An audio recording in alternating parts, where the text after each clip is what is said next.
things are, and I mean, I started off early with shaving and stuff, also because, you know, I love saying this. It's the best and the most inexpensive way to get rid of hair on your legs. And I started off thinking, okay, let's try it out. Is it safe? Is it not? But those questions, of course, they came up. And once I started shaving my legs, I was fine with it. And I'm just like you. I haven't gone back to it. And the thing is, the technology is improving. And now after listening to... One more myth is being busted here. Sardanis are not very hairy women. No, apparently they're supposed to be very hairy, but... Yeah, that's what I'm saying. Yeah. It's a myth that's been busted. Yeah, we're not very hairy women. Yeah, we're fine. We're fine. We're absolutely fine with that. But, you know, the thing is that when you're asking whether it is something that you did question, I did.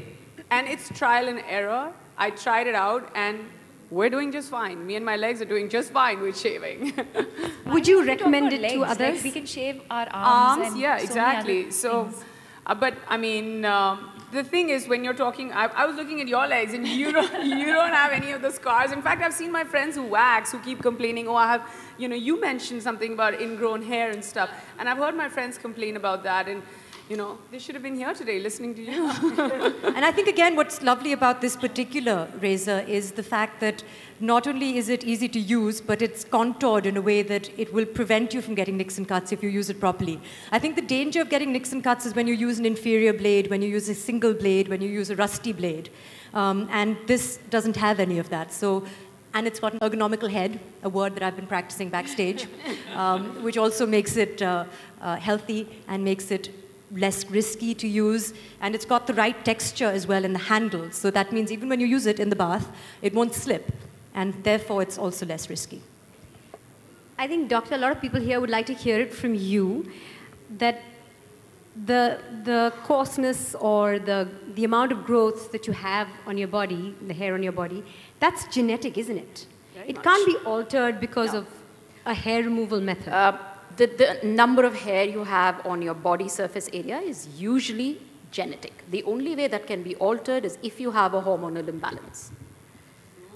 That's the only way. I mean, all things being, I meant to say, all things being equal. We're not talking about hormonal balances. Otherwise, then a gadget that you use or a tool that you use to remove your hair is not going to influence the number of hair follicles there.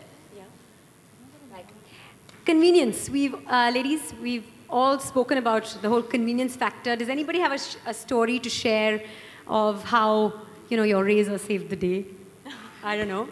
Well, just now backstage. Oh, is that why your legs are looking so glossy? So glossy and conditioned. I have just used this 5 minutes ago. So it certainly saved the day for me. Yeah, so you know, this totally supports the cause of wherever, whenever. No, I think it's an essential must-have in your beauty kit, along with whatever else you need, a mascara or, for me, you know, whatever your essentials are. I think it's important to have a Gillette Venus razor. Is it a part of your... Absolutely. I was just going to say, it's definitely a part of my toilet kit.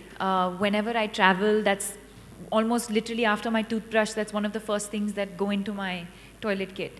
See, that's the thing you didn't know about Deepika. She first puts her toothbrush in, and then her Gillette Venus, and now Gillette Venus Breez. And now I don't have to worry about putting like a shaving foam or something separately in that, because now you have just this one thing you have to carry around with you. You have a story? Yes. Yeah, I mean, I've many stories. I have many stories, but I have a shaving story. I remember I've caught myself shaving in the car. So so this is even better because now like Deepika said, I don't have to ask somebody, moisturizer kidhar hai, ye kidhar hai, wo, just this, and you're good to go. So yeah, I will be shaving in the car all over again with the Gillette Venus Breez. I'm just happy it's here. We're all the ladies over here. How many ladies are there in the audience? After hearing all about the features of the new Gillette Venus Breez, put your hands up again. I want to see how many of you are here. Isn't that a fantastic product? All of you say, aye. Okay. Aye, yes, whatever. Okay. Ladies and gentlemen, we're now going to throw the floor open for a quick question-answer session. Requesting all of you to please keep your questions limited to the launch.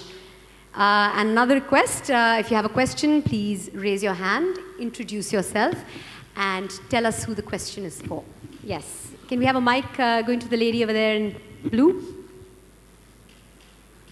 Hi, I'm journalist Pooja Samant. I'm a freelancer. I would like to ask question to Dr. Rashmi. When a particular lady have a very dry skin, for instance, my skin is very dry. So how it is advisable to use this, and is it safe? So safety, we discussed that it is really, really safe. If you have a dry skin, there is always a chance that you may also have a sensitive skin. That's because usually dry skin is devoid of moisture and it'll have those micro cuts. And then when you do anything, even if you put water, it can burn, isn't it? So it's very important for you to use water before you shave, irrespective of the gadget you're using, even if it is the Venus Breeze. So put some water, that's a great moisturizer. And then you can use this. So we were at their research institute in England, in Reading, and they showed us the entire way this blade is actually made. You'll be surprised that on a particular slow-moving camera, I don't know the technicalities of it, the films move very slowly, so you can literally see the moisture coming in. So you can actually see the gel from these bars coming onto the blade and the skin so beautifully well. So before your blade actually touches your skin, the gel is already sprayed onto it. So you then move it on, so it's protected before you do it, and the second bar will kind of almost seal it up with moisture. So it's a beautiful mechanism where even if you had a dry skin, it's pretty safe to use. Having said that, use it on wet skin.